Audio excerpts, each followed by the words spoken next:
오늘 본문 내용은 온 땅을 덮었던 홍수 심판 이후에 이제 새로운 시작을 알리는 말씀입니다. 이 홍수는 단순히 물 난리가 아니라 죄악으로 가득 찬 세상에 대한 하나님의 공의로운 심판이었습니다. 그러나 그 심판 가운데서도 하나님은 당신의 언약을 기억하시고 노아와 그의 가족 그리고 모든 생명들을 보존하셨습니다. 창세기 8장은 바로 이 하나님의 신실하심과 새로운 언약의 소망을 우리에게 분명히 보여주고 있습니다. 우리가 살고 있는 이 시대는 혼돈과 불확실성으로 가득합니다. 예측할 수 없는 자연재해, 끊이지 않는 전쟁과 분쟁, 경제적 불안정, 그리고 사회적 양극화는 우리에게 깊은 불안감을 안겨줍니다. 마치 노아 시대의 홍수처럼 때로는 세상이 죄악과 절망의 물결에 잠겨버릴 것 같은 그런 느낌마저 들기도 합니다. 이런 현실 속에서 오늘 본문을 통해 우리가 얻어야 할 교훈이 무엇인지 살펴보고자 합니다.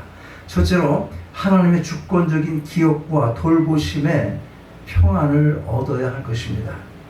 창세기 8장 1절 보면 하나님이 노아와 그와 함께 방주에 있던 모든 들짐승과 가축을 기억하사 하나님이 바람을 땅 위에 불게 하심에 물이 주어들었고 이렇게 시작을 합니다.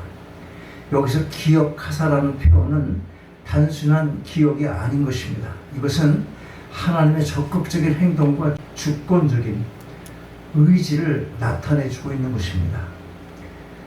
홍수로 모든 생명이 멸절된 그런 위기 속에서 하나님은 노아와의 언약을 잊지 않으셨습니다. 그분은 창조주로서 물을 주관하시고 바람을 불게 하시며 심판의 물결을 거두시는 절대적인 주권자이심을 보여주셨습니다.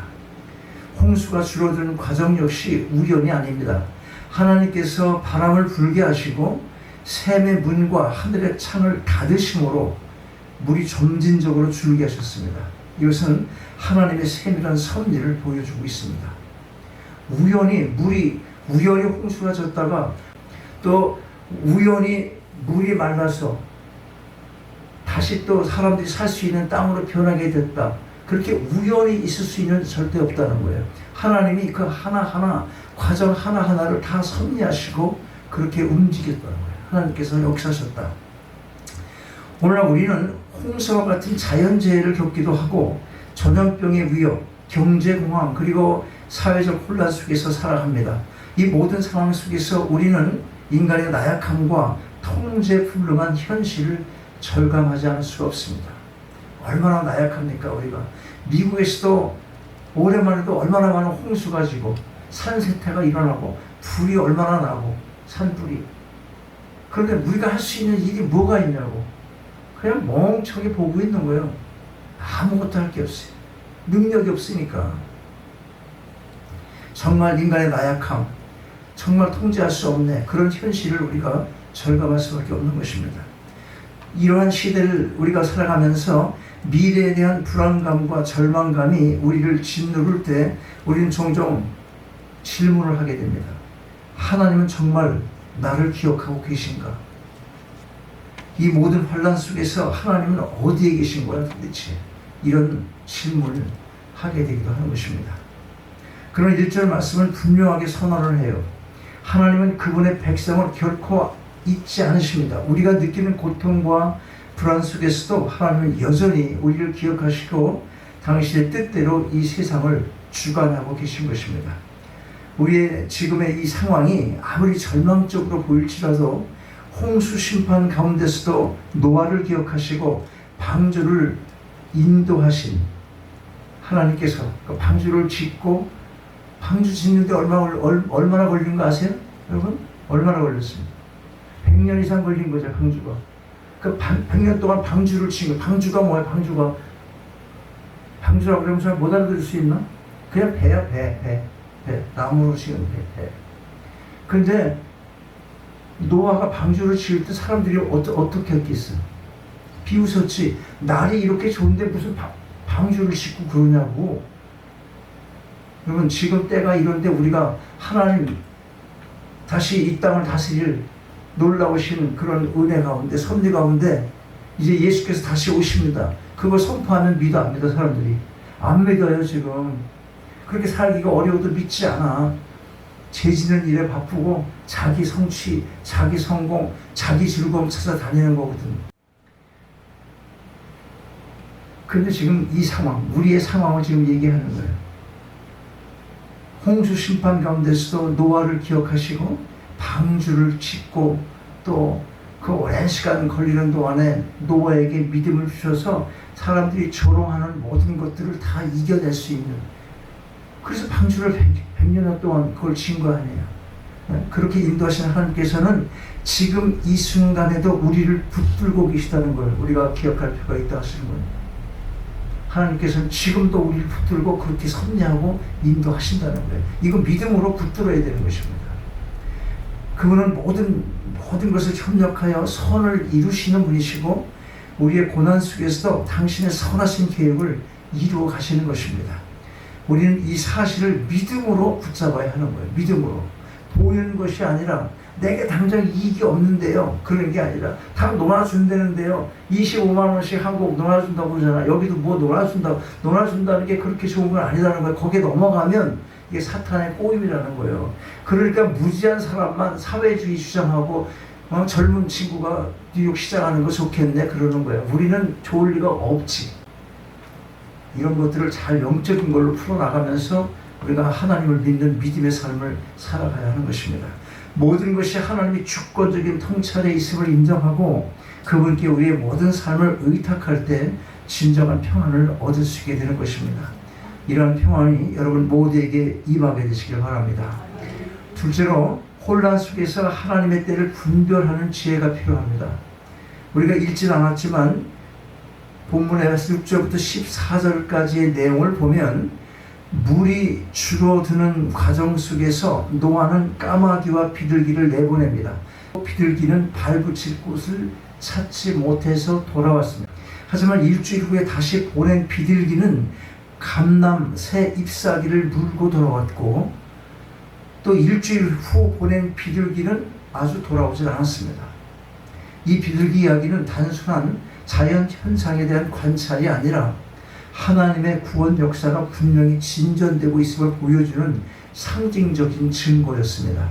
감람나무 새 잎사귀는 단순히 땅이 드러났다는 사실을 넘어서 생명이 다시 시작되었음을 알리는 희망의 증표였습니다. 이는 멸망 가운데서도 하나님께서는 새로운 생명을 싹 틔우고 계심을 보여주고 있는 강력한 메시지인 것입니다. 오늘 우리는 수많은 정부의 홍수 속에서 살아갑니다. 미디어는 끊임없이 우리에게 부정적인 소식을 쏟아내고 급변하는 사회 속에서 우리는 무엇이 진실이고 무엇이 거짓인지 참으로 혼란스러움을 경험하고 있습니다. 미래에 대한 불확실성 속에서 우리는 쉽게 조급해지고 마음이 급하니까 매사가 조급해. 또 성급한 판단을 내리는 거예요. 급하니까 뭐 생각 깊게 하지 못해요. 여유 있게 뭐 생각하지 못하고 급하게 생각하고 급하게 결정하고 판단을 하는 겁니다.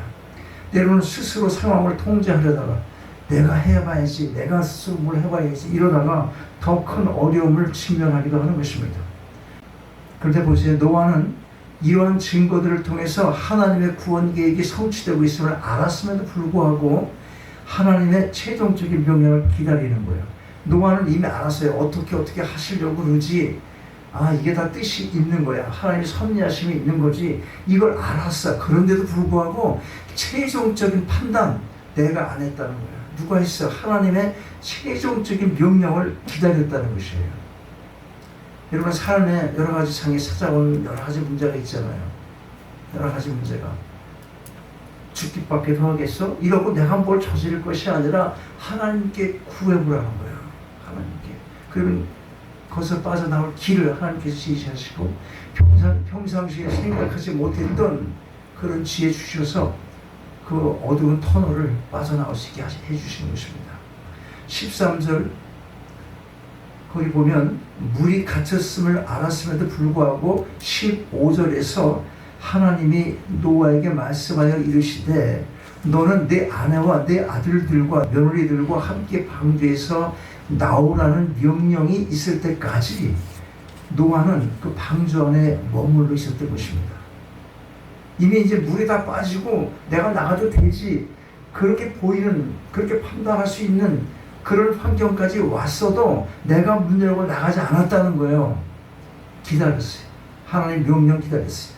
하나님 명령, 그 명령에 대한 순종과 인내를 보여줬습니다. 노아는 자신의 판단에 앞서서 하나님의 뜻을 구했고 하나님의 때를 기다린 것입니다. 이게 얼마나 중요한지 몰라요. 우리 이거 못해갖고 우리의 삶이 자꾸 엮이게 되고 힘들어지는 거예요. 꼬이게 되고. 세상의 혼란 속에서 섣불리 판단하거나 저급하게 행동할 것이 아니라 하나님의 음성을 듣고 그분의 때를 기다리는 그런 지혜가 필요하다 하는 것입니다. 뉴욕이 점점 살기 어렵고 그러니까 내가요 이 땅에서 더 오래 살줄지 모르지 그리고 내가 지금 하던 일을 그냥 안 하거나 갑자기 좀 장사가 안 되고 비즈니스가 좀 슬로우 다운 한다고 이거 어차피 안 되는 거 다 때려치고 바꿔봐 이러고 자기는 크게 용기를 내서 바꾸는 것 같지만 중요한 게 뭐예요? 하나님의 때를 기다리고 하나님께 물어야 돼요. 하나님께서 주시는 그 지혜 속에서 그 방법을 찾아가야 되는 겁니다. 마치 노아가 비둘기가 가져온 감람나무 잎사귀를 통해 희망의 층표를 보였듯이 우리도 삶 속에서 하나님께서 주시는 작은 증거들을 발견하고 그것이 우리를 인도하는 하나님의 사인이라는 것을 깨달아야 하는 것입니다.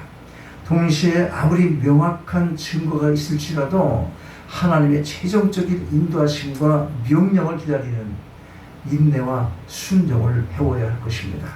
이러한 영적 분별력과 인내를 통해서 우리는 혼란스러운 세상 속에서 흔들리지 않고 하나님의 뜻을 따라 살아갈 수 있게 되는 것입니다. 인내와 순종을 배우셔서 하나님의 뜻을 따라 이 땅에 주어진 삶을 살아가게 되시기를 바랍니다. 실제로 영원한 소망을 잃지 말아야 합니다.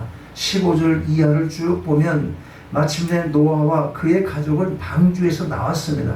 그리고 그들이 가장 먼저 한 일이 무엇인지를 알려주고 있어요.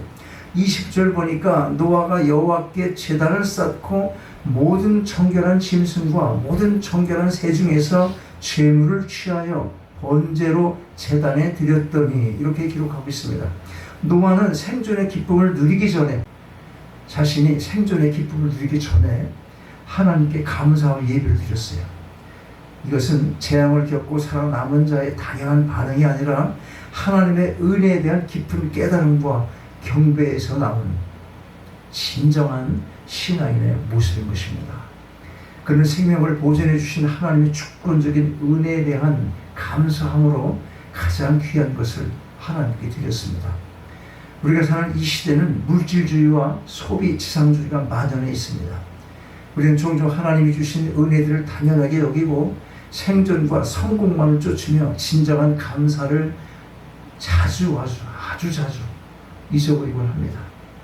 그러나 오늘 본문은 우리에게 모든 삶의 기초가 하나님께 대한 감사와 예배에 있음을 분명히 가르쳐주고 있습니다. 우리가 어려운 시기를 통과하고 새로운 시작을 맞이할 때 가장 먼저 해야 할 일은 우리를 구원하시고 인도하신 하나님께 감사하고 그분을 높이는 것입니다. 노아의 번제를 받으신 하나님은 21절에서 다시는 땅을 저주하지 않으시겠다고 약속을 하십니다. 내가 다시는 사람으로 말미암아 땅을 저주하지 아니하리니 이는 사람의 마음이 계획한 바가 어려서부터 악함이라 내가 전에 행한 것 같이 모든 생물을 다시 멸하지 아니하리니.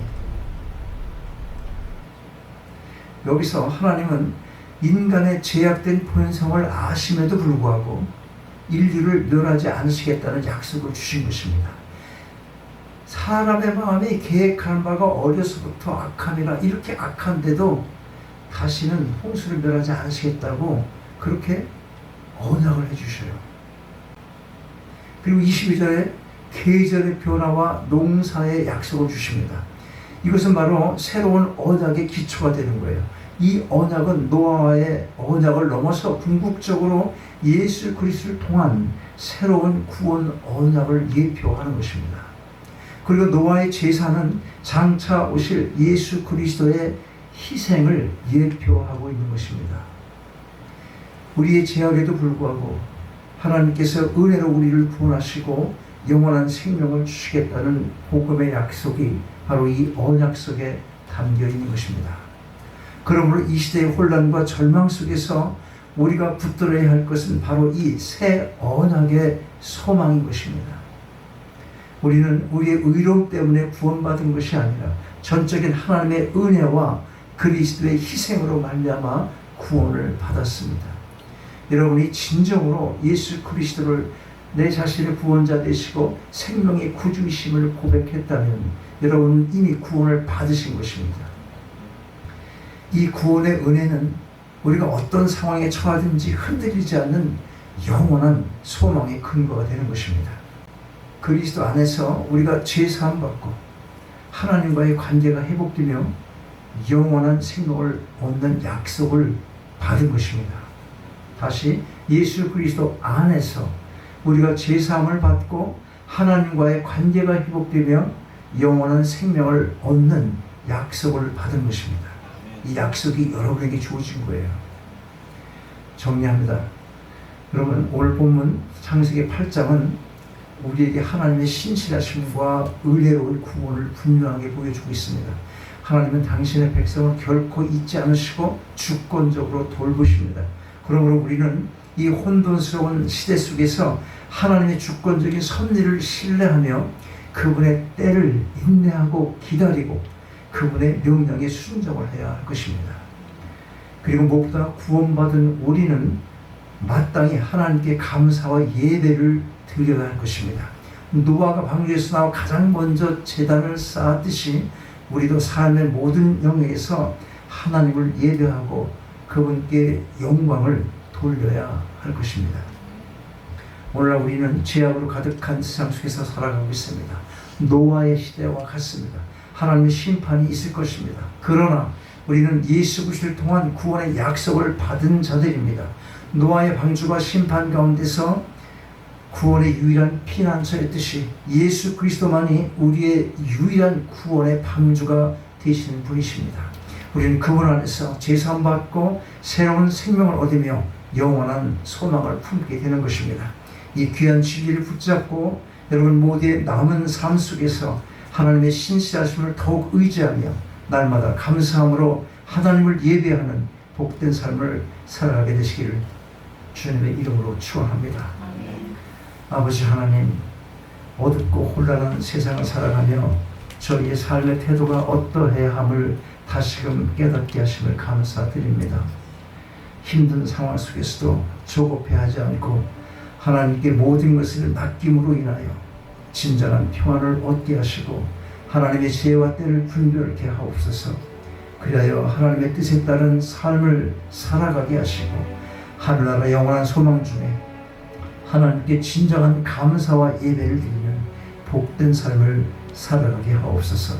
주 예수 그리스도 이름으로 기도하옵나이다. 아멘. 일어나셔서 이렇게 찬양하십니다.